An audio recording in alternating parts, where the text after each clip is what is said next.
Hello everyone, welcome. God dang. Today we're going to be doing an unboxing slash kind of a review of the Moza KS steering wheel. This is kind of like a GT wheel. It looks a little like the Williams F1 wheel from whatever year this is. I'm not really too sure. You guys know what I'm referencing, right? I hope so. Anyway, we're going to be unboxing this. We're going to be trying this on the Moza R5. Now, a lot of people say that the R5 isn't powerful enough to handle this, and there's some people that say, oh, it's just enough. Some people say the wheel is light enough that the R5 should be fine with it. I don't know. So we're going to test that today. I'm not the best when it comes to knowing my stuff when it comes down, when I'm doing stuff, I'm too excited to open this up. I've been waiting so long to get this. It finally went on sale for Black Friday. Track Racer had it for $200. $200. That is $50 off the original asking MSRP of this, and I heard it's a really good wheel from a lot of reviewers, so we're gonna go ahead and take a look at this. Now I already cut the tape because this is my third time trying to record this because my phone decides it wants to run out of storage. So let's get this thing out of the box here and just go ahead and pull on that tab. Oh shoot, really nice packaging for Moza. I gotta give it to them. Stickers, guys, look, we got stickers. So we have the instruction manual and stickers. If you guys saw my nice bag. If you saw my unboxing on the Formula wheel, the Formula mod for the ES, you guys know this is pretty much almost exactly the same. Actually, we're going to compare it to this. The grips are a bit dirty because I've been running this for a very good amount of time now. Here, ooh, I felt the shifter. Else in here. We have more cardboard. Can I get this out? Hello? I assume, oh, here we go, guys. We're going to open the wheel. We're going to take the wheel out of the bag. I'm really, really, really excited. I hope my microphone's picking this up. I just bought a new microphone because my other one wanted to kill itself. And this is the wheel, guys. Very, very big reveal on this beautiful wheel here. Ooh, wow. Okay, first impressions. This is super, super comfortable. The grip on this is really nice. Will not be gripping this at all like I did with the other wheel. Really nice. You got that awesome quick release. Two hand clutch paddles, really nice, and the beautiful shifters there. Oh my god. Hold on. Can you guys hear this? Still, you got these really nice buttons here that sound really good. I don't think my microphone's going to pick any of this up. A little hat switch, which you can press down on here, like that. A bunch of knobs and dials here, traction control, ABS, mapping. We have our brake bias here, which I'll probably be filling with a lot. Pause. This feels way better, a lot higher quality than what I'm used to. Let's compare it for size and just for all other purposes to this, the other wheel, the ES wheel, with really loud paddle shifters. They're not as satisfying, but they're not that bad. No haptic switches, no little knobs and dials, all kind of like controller buttons, controller switches. Look, the freaking paint's coming off. Are we serious? Come on, Moza. We got to do a little bit better. Still got the quick release. In terms of weight, oh my, they're about the same. I don't know.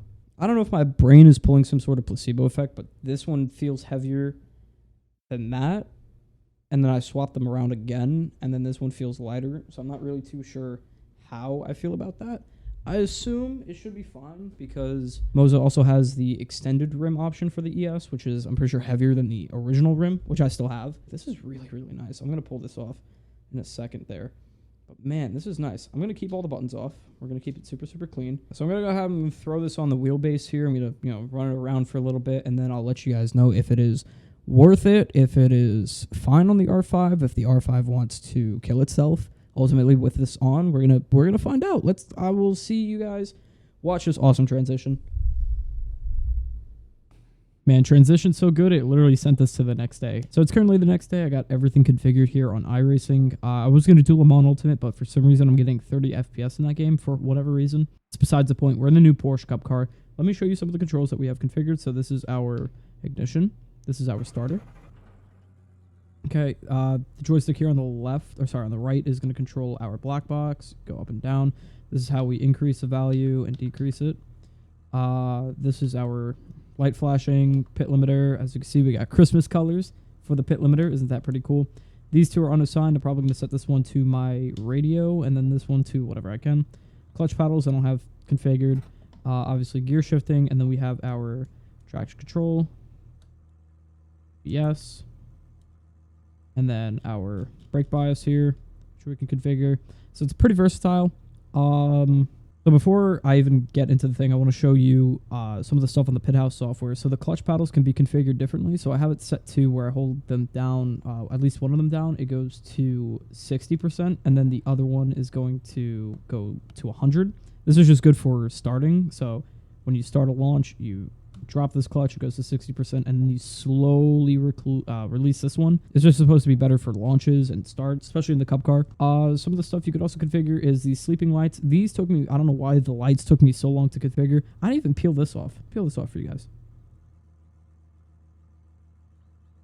Look at that, nice and satisfying, right? Have all the idle effects here that you can change.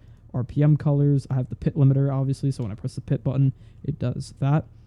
This works in some games. The wheel isn't really the best in Le Mans Ultimate. I would have done it in LMU, but a lot of the stuff doesn't work. If I drop under the speed for the pit limiter without it on, it will just auto-engage the lights on the pit house software. Also, Le Mans Ultimate doesn't have dials, so I have to increase the ABS and the traction control by doing this or decrease it by doing this. Really, really weird. Wow, these have 11 on the traction control. Holy moly. So we're going to go ahead. We're going to give these cars a shot, and we're just going to try and feel the wheel out.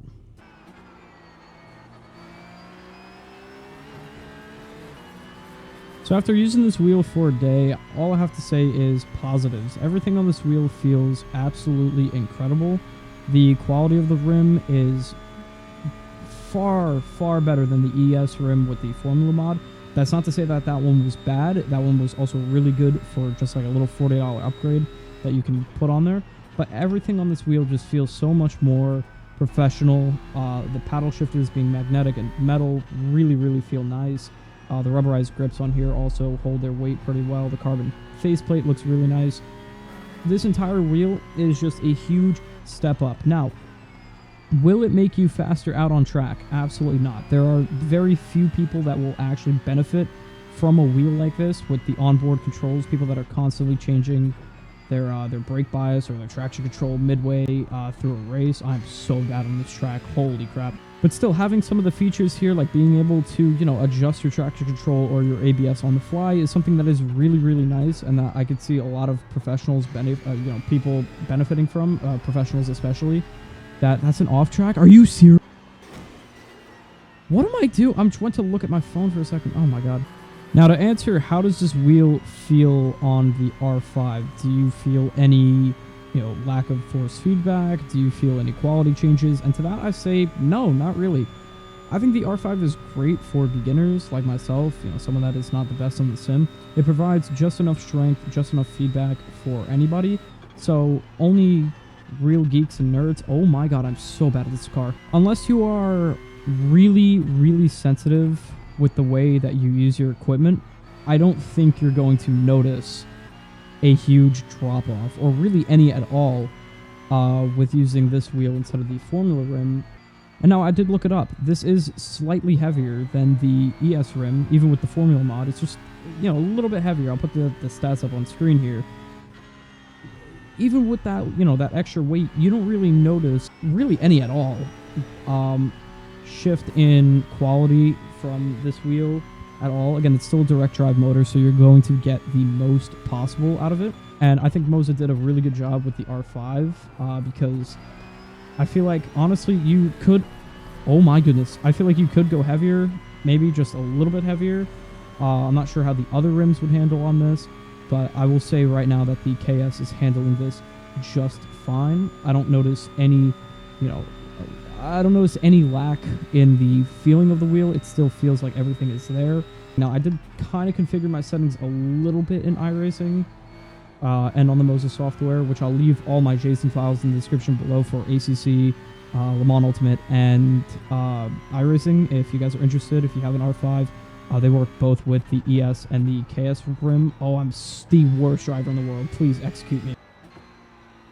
Yeah, I honestly should not be driving this car.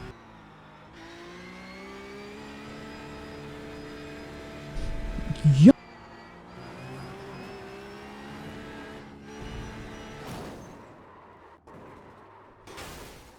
We're going to try this in a car with a stronger feel in the wheel. This is not my car. I don't know. I got to get used to it. Alright, so we are now on a different track with a different car. We're on Hockenheim, what? With the LMP3s. This is all I've been racing this week, so you won't see as much as a, disaster classes of what I was doing in the Cup car here. But again, this car has a lot stronger feeling in the wheel. It's a lot tighter than the Cup cars or the GT3s and the GT4s. And again, it still holds its weight. You can see the little force feed. Oh my. Okay, you can see the little force feedback thing at the top there with my settings configured. Isn't really jumping all that much. It's getting yellow from time to time, but it's not going, full red.